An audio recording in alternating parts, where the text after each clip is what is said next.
आपका घड़ा भर रहा है चुनाव आयोग का, भांडा फूट रहा है चुनाव आयोग का, बिलबिला रही है बीजेपी।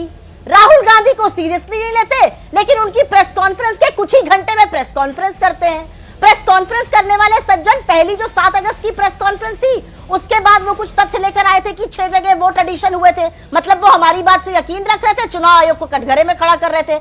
आज वो चुनाव आयोग के पक्ष में बोल रहे थे, तो डिसाइड कर ले बीजेपी। नस दब रही है चुनाव आयोग की, दर्द आपको क्यों हो रहा है, आप क्यों बिलबिला रहे हैं? पहली तो ये बात है।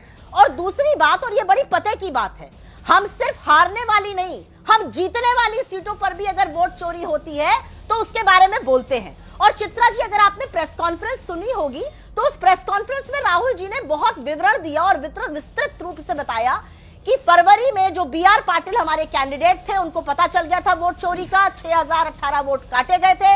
उन्होंने इसको रुकवाया फरवरी से पता करके, और ये बात रुक गई थी। लेकिन कोशिश हुई और कैसे हुई ये पता करना जरूरी है। मैं 2 बातें यहां पर रखना चाहती हूं और मैं आशा करती हूं कि मुझे ये बात कहने दी जाएगी। सबसे पहले तो फॉर्म 7 भरकर कोई भी व्यक्ति जो उस बूथ का है वो वोट कटा सकता है, और वो ये काम ऑनलाइन कर सकता है। ये कहना चुनाव आयोग का है, ये 2019 का चुनाव आयोग का पोस्ट है, जिसमें वो साफ तौर से कहते हैं कि आप ऑनलाइन भी फॉर्म 7 भरकर वोट कटवा सकते हैं, आवेदक बन सकते हैं। दूसरा, बीएलए जो पार्टी के होते हैं वो वोट कटवा सकते हैं।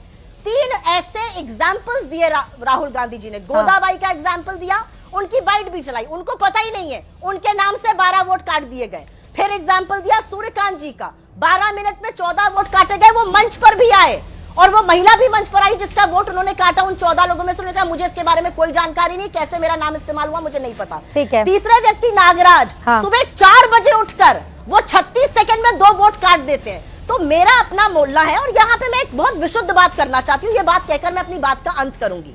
बहुत गंभीर आरोपों के साथ सवाल के घेरे में चुनाव आयोग है। चुनाव आयोग के ऊपर जिम्मेदारी है इस देश में निष्पक्ष और स्वतंत्र चुनाव कराने की।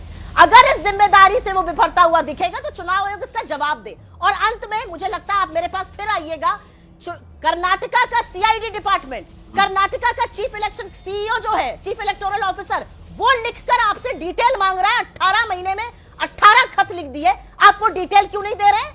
आपको प्रेस कॉन्फ्रेंस करने की पड़ी रहती है। ठीक है। चुनाव आयोग से सवाल है।